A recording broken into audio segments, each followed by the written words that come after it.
Good morning, good evening, good afternoon, whatever time you're watching this. Almost there, guys. Appreciate you bearing with me. The anywhere between 5 and 300 people that watch these videos.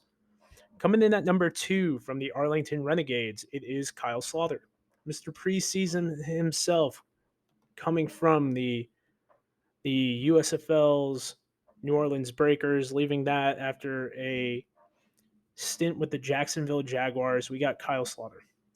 So Slaughter is originally out of Southern Miss in northern Colorado. Originally started as a wide receiver, kickoff, punt returner. Has only played one full season at quarterback in college. Started 9 games, threw 318 passes, 62.3 completion percentage, over 2,600 yards, 29 touchdowns, 10 interceptions. Added 3 more touchdowns on the ground. He was originally a wide receiver, didn't really play much until 2016, finally got his full opportunity. If you don't know, he originally started at Southern Miss, went to Northern Colorado, and then this guy's been all over the place. He's played with the Broncos, the Vikings, the Cardinals, the Lions, the Bears, the Vegas, back to the Vikings, came to the USFL, put in all USFL performance despite being injured, goes back to Jacksonville, or excuse me, goes to Jacksonville, gets cut, and then starts working out with Jordan Palmer, starts putting together some decent film on that, and then gets selected by the Renegades. Now, Slaughter's appeared in 13 preseason games, has thrown over 1,300 yards, 12 touchdowns, 1 interception. One of the more magical appearances he had was in 2017 for a rushing touchdown that essentially won the game. It was about like a 14-yard rush. He's got 48 yards on the ground, 15 attempts or on 15 attempts.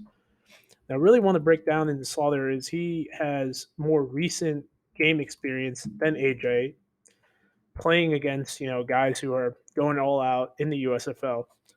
So Slaughter could be a high, jump up to that number 1 spot, or even fall back down to that, you know, 6, 7 spot, because we're looking at durability issues for him right now.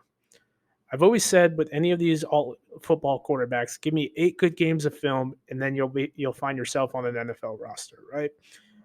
We've seen the data between PJ Walker, Garrett Gilbert, Logan Woodside, all these guys from the last couple leagues put together NFL careers based off that. I've written articles about it.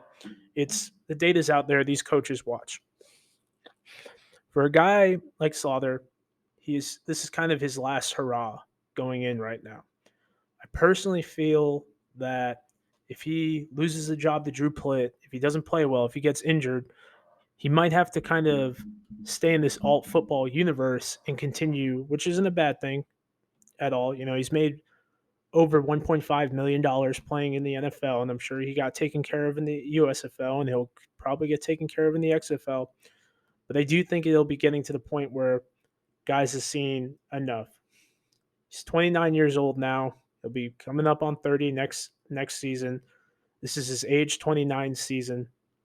So I think we've seen, I don't want to say enough, but coaches have seen enough with him. Well, just because he is, kind of this alt football legend, preseason legend, doesn't mean there isn't a place for him in the, XFL or USFL. Biggest thing about him was his connection to Sal Cannella, who is also on the Renegades right now. With Cannella being there, it's going to make the transition a little bit easier. And you also have Bob Stoops. So Slaughter played in 9 games, 9 starts, threw the ball 291 times, almost 1,800 yards, 9 touchdowns to 11 picks, and then added 54 yards on the ground with a playoff spot, which they lost to the Stallions, who ended up winning. They lost, I think, 31-17 or something like that. I'm a big fan of Slaughter. I think everyone is. He's got a great story. He's been around. I think he's worked out for like 27 of the 32 NFL teams. However, my issue with him is his body going to sustain 8 to 10 games, which we didn't see it do last year, and will that be enough? I do think Slaughter deserves an NFL opportunity, but I'm not ignorant to the fact that his NFL opportunity is slowing down. Another big thing with him is he only played that 1 season in college, so he's still kind of developing and whatnot. And right now, hopefully with Palmer, he's going to be able to kind of put it all together and give this a one final hurrah.